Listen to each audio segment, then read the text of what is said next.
ओम भास्कराय नमः। मित्रों, आप सभी का हमारे YouTube चैनल में बहुत हार्दिक स्वागत और अभिनंदन है। आज हम आपके समक्ष एक नए विषय को लेकर के उपस्थित हुए हैं और वह विषय है होरा शास्त्रीय।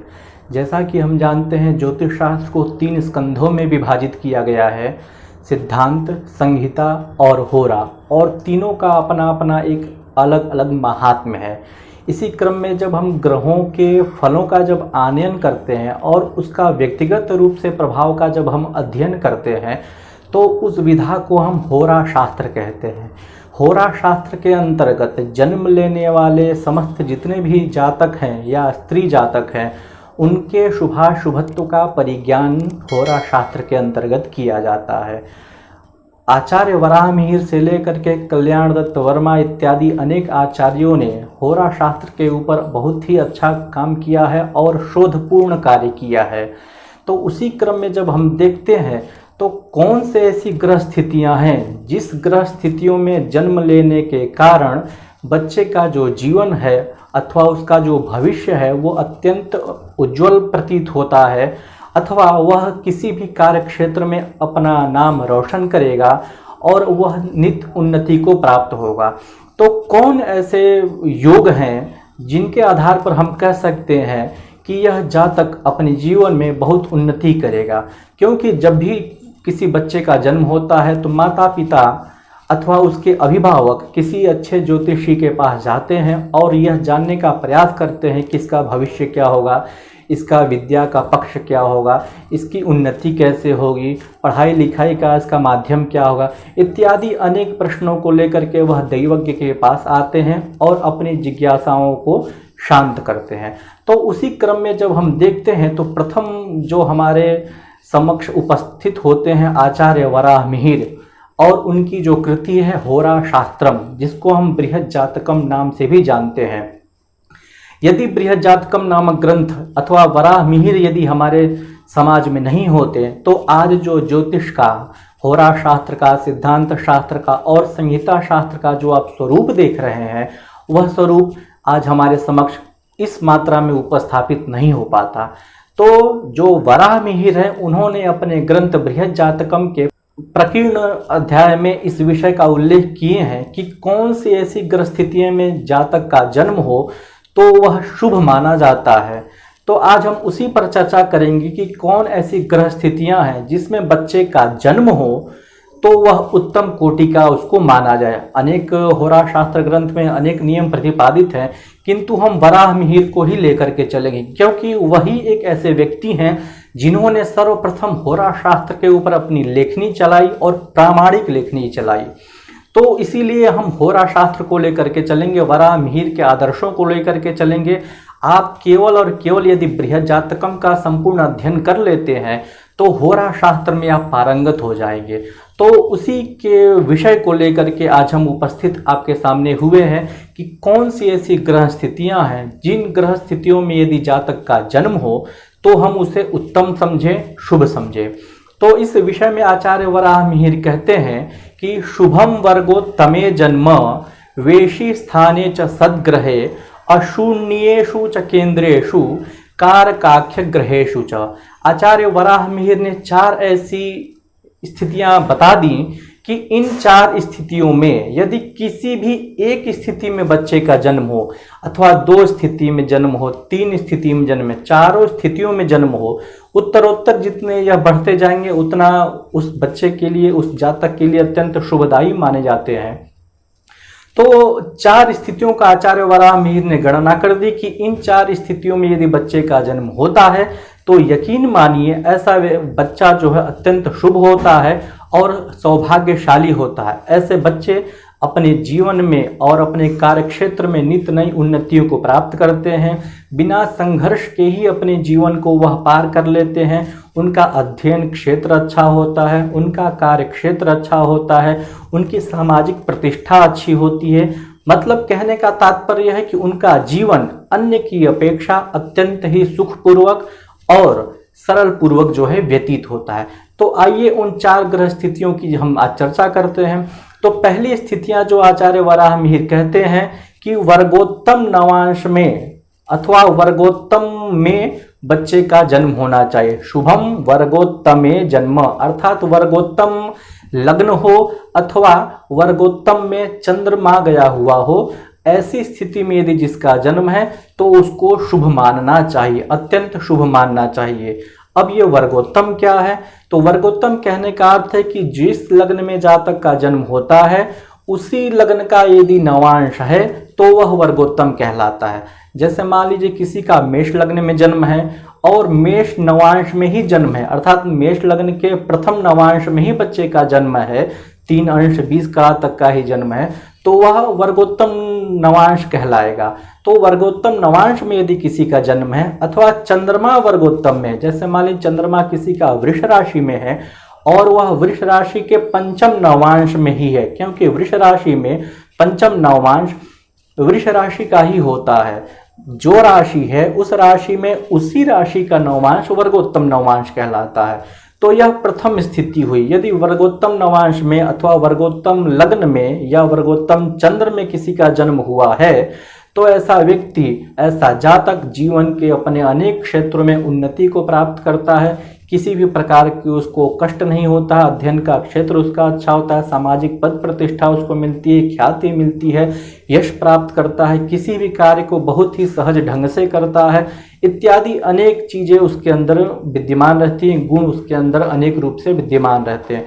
तो यह पहली अवस्था है कि वर्गोत्तम नवांश में जन्म होना चाहिए अथवा वर्गोत्तम में चंद्रमा होना चाहिए। यदि केवल यही है, एक ही वर्गोत्तम में यदि बच्चे का जन्म है अथवा चंद्रमा है, तो यकीन मानिए ऐसे व्यक्ति को जीवन में संघर्ष का सामना नहीं करना पड़ता है। सारी चीजें स्वतः ही उसके सम्मुख उपस्थित होती रहती हैं। प्रयास तो अवश्य ही करना पड़ता है, लेकिन सहज रूप में वो सारी चीजें उसके समक्ष उपस्थापित हो जाती हैं। दूसरा जो योग है उसको कहते हैं वेशी स्थाने च सद्ग्रह, अर्थात वेशी स्थान में शुभ ग्रह होना चाहिए। प्रथम हो गया वर्गोत्तम का जन्म, दूसरा हो गया वेशी स्थान में शुभ ग्रह होना चाहिए। तो वेशी स्थान क्या है? तो सूर्य जिस स्थान पर रहता है, सूर्य से द्वितीय भाव जो होता है उसको हम कहते हैं वेशी संज्ञक, और सूर्य से जो द्वादश भाव होता है उसको हम कहते हैं वाशी संज्ञक। तो सूर्य से द्वितीय स्थान में यदि कोई ग्रह है और ऐसे में यदि बच्चे का जन्म है तो यह भी अत्यंत शुभ माना जाता है। क्यों?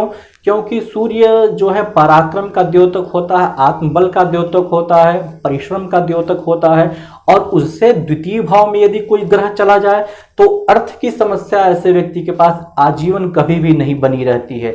आप जितने भी अच्छे लोग हैं, जो समाज में पद प्रतिष्ठित लोग हैं, उनकी कुंडलियों में इन 4 योगों में से एक कोई न कोई योग अवश्य ही रहा होता है। बिना उनके सामाजिक प्रतिष्ठा पद को प्राप्त कर पाना थोड़ा सा मुश्किल हो जाता है। तो इन 4 में से कोई न कोई एक योग उन व्यक्तियों कुंडलियों में अवश्य होगा। आप अपनी कुंडली में स्वयं देखें कि हमारे कुंडली में इन 4 योगों में से कोई योग है कि नहीं है।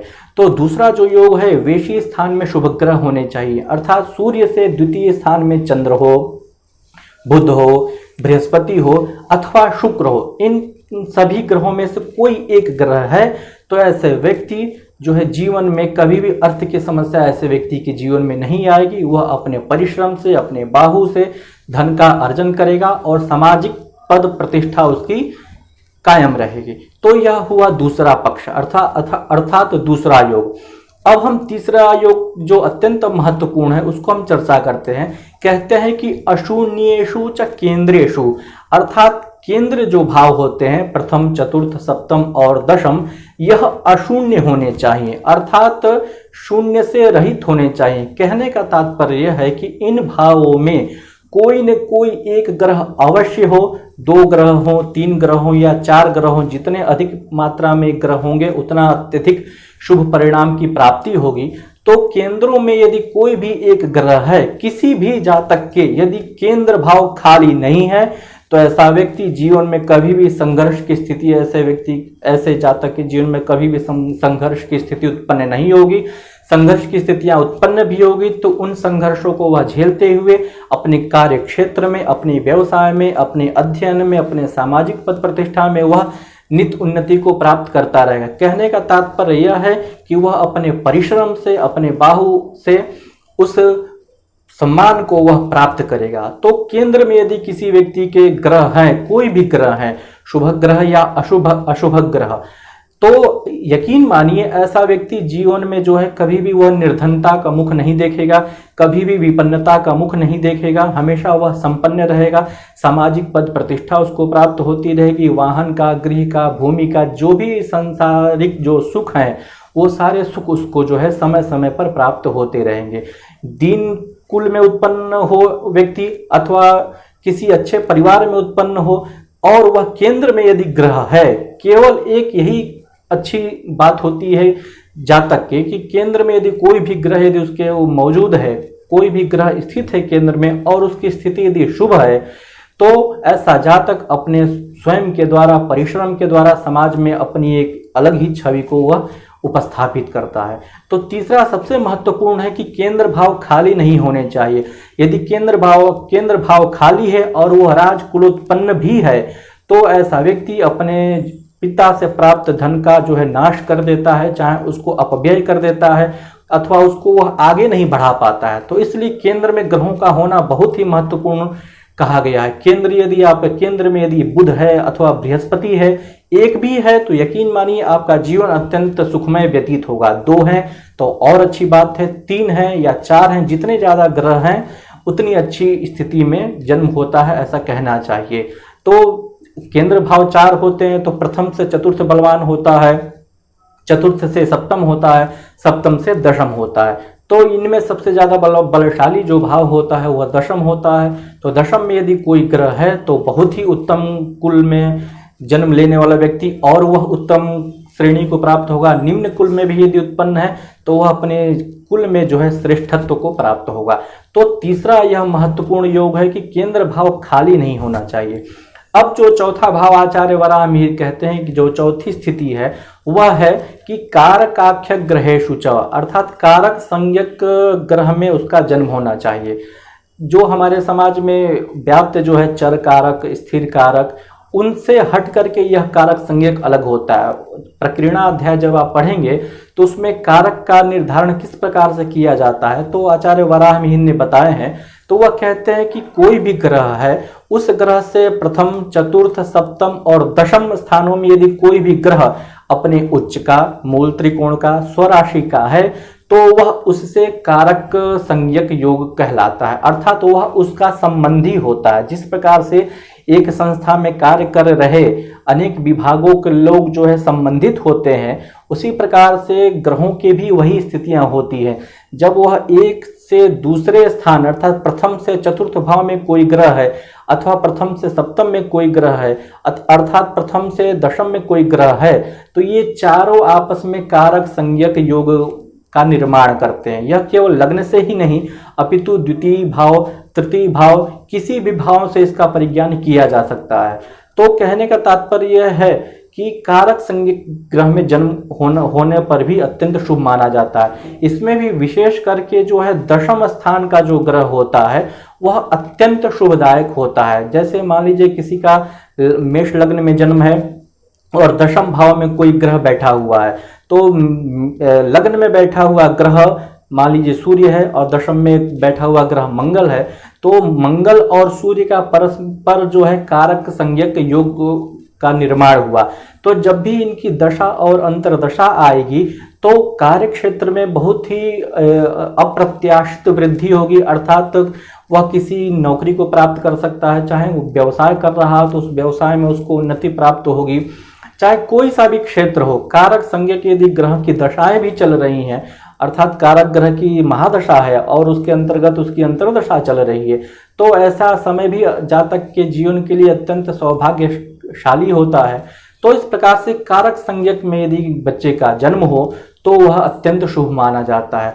तो इन चारों स्थितियों में जन्म लेने वाले जो जातक होते हैं वह अपने समाज में स्वयं को अपने परिश्रम के द्वारा स्वयं को वह प्रतिष्ठापित करते हैं। यदि किसी एक भी योग में जन्म हो तो पर्याप्त है, किंतु यदि 2 योग में हो तो और अच्छी बात है, 3 योग में हो तो और अच्छी बात है, 4 में हो तो कहना ही क्या। तो इस प्रकार से इन ग्रह स्थितियों को देख करके, जन्मकालिक ग्रह स्थितियों को देख करके हमें निर्धारण करना चाहिए। जब कोई अभिभावक हमसे पूछने आता है कि हमारे बच्चे का भविष्य क्या है, तो लोगों को यह चिंता हो जाती है, चाहे जो ज्योतिषी होते हैं उनको थोड़ा सा एक भ्रम हो जाता है कि इसका हम निर्धारण कैसे करें। तो उसके लिए आचार्य वराहमिहिर ने बहुत ही अच्छा एक सूत्र दिया हुआ है जो हमने आपके समक्ष रखा। तो आगे से आपको कि यदि कोई इस प्रकार से यदि हो, कोई प्रश्न कोई आए और प्रश्न करे हमारे बच्चे का भविष्य किस प्रकार से होगा, अथवा किसी का देखना हो, आप कुंडली देख लीजिए, किसी के भी कुंडली देख लीजिए जो समाज में प्रतिष्ठापित है, पद प्राप्त किया हुआ है, चाहे कोई सरकारी सेवक है, चाहे बहुत ही अच्छे पद पर बैठा हुआ है, उनकी कुंडली में निश्चित रूप से इन चारों योगों में से कोई न कोई एक योग अवश्य ही होगा। क्योंकि आचार्य वराहमिहिर ने जो यह सिद्धांत प्रतिपादित किया है, यह सिद्धांत निरर्थक नहीं है, यह एक शास्त्रीय विधि है और हमें शास्त्रीय विधि का ही सदैव आश्रय करना चाहिए। तो इन सभी बातों के साथ हम फिर एक नए विषय को लेकर के उपस्थापित होंगे। यदि यह वीडियो आपको अच्छा लगे तो आप इस पर कमेंट कीजिए और आपके जो सुझाव हैं और आपकी जो प्रतिक्रियाएं हैं आप हमें अवश्य प्रेषित करें। यदि आपने अभी तक हमारे चैनल को सब्सक्राइब नहीं किया है तो कृपया करके सब्सक्राइब हमारे चैनल को कर लीजिए, क्योंकि आपको यहाँ पर जो है अत्यंत प्रामाणिक और शास्त्रीय वीडियो आपको मिलेंगे। नमस्कार।